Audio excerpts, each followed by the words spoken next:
So here we are today, making this fiberglass mother mold for a silicone fish mold, which was featured in one of the previous videos. There I am, just showing you the silicone release spray. So I'll give this a couple of coats, give the silicone mold a couple of coats, and that will help release the mold from the fiberglass mold once we get that mold molded up. There, I'm just putting another second coat on there.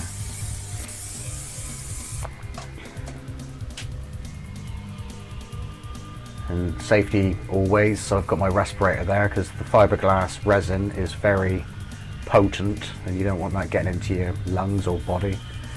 I've got my trusty nitrile rubber gloves there in a nice stylish black, which match my curtains inside the house. So you've got to be fashion conscious while you're working on these projects. There's a fiberglass matting, so I've tore these into strips or pieces, and I'm just breaking them down further to make them smaller, so they'll fit easier onto the silicone mold. So I'm tearing that using the edge of the bench as a straight edge to tear those fibre mats. And I've got my paint tray there. So I'll line up the fiberglass mats, and in the deep part of the tray, of course, that's where I'll fill the fiberglass resin and use the painting part of the tray to rest the fiberglass mats.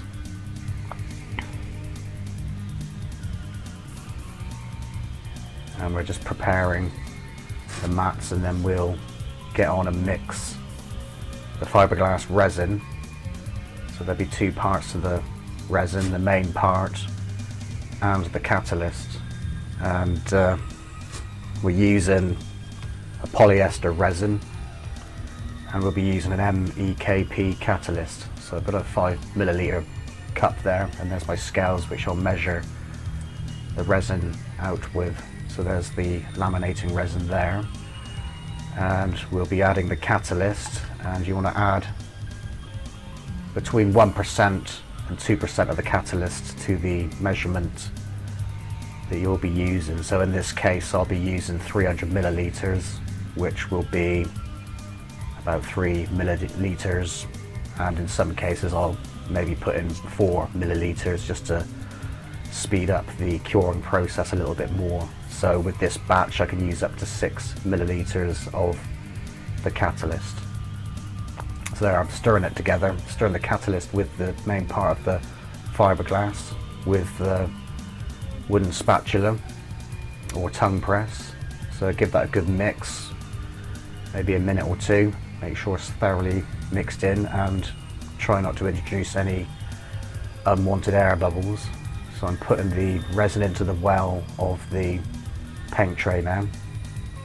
I'm getting all the as much resin as I can out of the cup, the measuring and mixing cup. And now we'll get the fiberglass matting and put that on the tray. And what I tend to do is dip the mat into the resin on one side, put it on the tray, and then with a paintbrush I put some, just dabbing some resin on the top, and that kind of soaks in your matte fiberglass matte pieces, and then they're ready to apply onto the silicone mold. So that's what I'm doing just there, and there we are with the paintbrush, just soaking the fiberglass matting. So I've got 4 pieces on there. By the time I get to the last one, the first one's pretty much ready to apply to the silicone mold.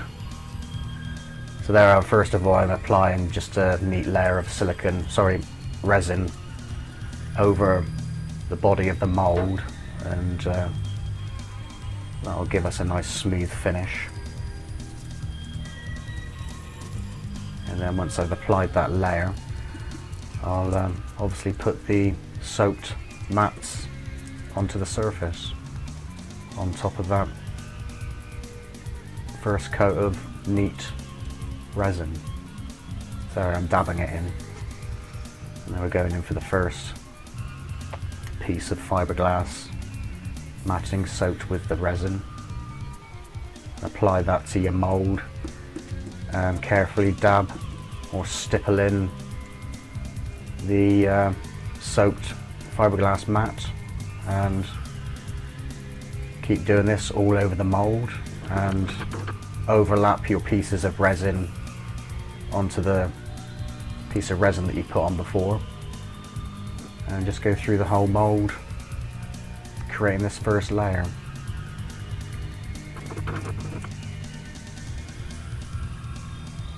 Now I slowed the video down a little bit there so you can see what I'm doing a little clearer. And see where the registration keys are on the mould, which has those little bumps. I try and get the edges of the fiberglass mat just to meet up over the top of the bump, if that makes any sense, and that reduces any chance of trapping any air around those perhaps more tricky areas or non-flat surfaces, bumpy areas. So just carefully applying the mat there, and just continue throughout the whole mould.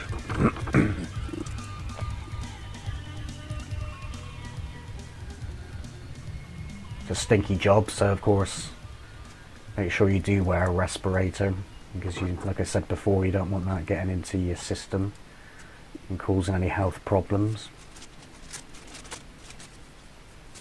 So I didn't prepare myself well enough, so I had to tear up some more fiberglass mat halfway through the job. You want to make sure that you've got plenty of matting before you start painting in the fiberglass resin. All you want to be doing is concentrating on the resin and not having to do anything else while you're doing this part, because it can be a messy job. And I'm quite messy anyway, so I do try my best to keep my mess down to a minimum. So now just working in towards the tail end of the fish, or fish mould. Like I say, you can see how we made this mould in a previous video, a silicone mould for a fiberglass fish. The copies from this mould will be made from fiberglass too, so I'll put a video up when I start casting the fish. Although you can also cast in other materials as well, maybe a rotocast resin. I could even make a concrete cast out of this mould also, and various other materials, plaster of Paris, whatever. So I'm having a clean up now, so I'm using acetone to clean up the tray, so that'll be ready for our next layer of fiberglass. And we can clean the brushes up with acetone too, and any messes we make, we can use the acetone to clean up any excess resin and unwanted resin about the place. Give it a good thorough clean up. And then just wiping off any excess with a rag. So here we are with the second coat. I'll move the camera a little bit so you can see it a little bit more. There I've got my measuring cup, and in this part you should see me measuring out actually on the scales, which wasn't in the first part. So I just put this part in so you can see me measuring it out using the scales. There's the MEKP catalyst in a small bottle there. Now I am pouring in the fiberglass resin up to 300 milliliters again. And we use the MEKP catalyst, and I'm going to put about 4 milliliters into this cup mixture. And there we are. The same again, stir it well without introducing any more air or any air into the resin mixture. These parts will be speeded up a lot quicker because you've seen the first parts, it's pretty much the same until we get to the end. So same process with the fiberglass matting with the resin mixture. Stippling in. I cut out some straight edges as well. We'll use the edge of the new matting to go around the edges so there's not fibres sticking out around the edges. I've got some wood there which I'm going to paint on some resin or soak some resin into the wood, and I'm going to use these as legs for the mould to balance it up. So thanks Gris for that. I had trouble with sticking wood to resin, so I've soaked them first. And I let these I let the resin go off to a tacky consistency and stick them into the previous coat of resin, as you can see there. So they're stuck in and they've let it cure a little bit, and they're in there quite sturdy, solid. And now I'm going in for the third layer, which is the third and final layer of resin. And they're like going around the legs just to seal in those legs. And there we have it. Fiberglass mother mould completed, with the legs there, which I will cut off to measure the next day after the fiberglass is fully cured. It'll be fully cured in a couple of hours, but I like to wait a night before I clean everything up. So in the next video we'll clean everything up, and you'll see the finished mould. So yeah, that's all for now, and thank you very much for watching, and see you soon.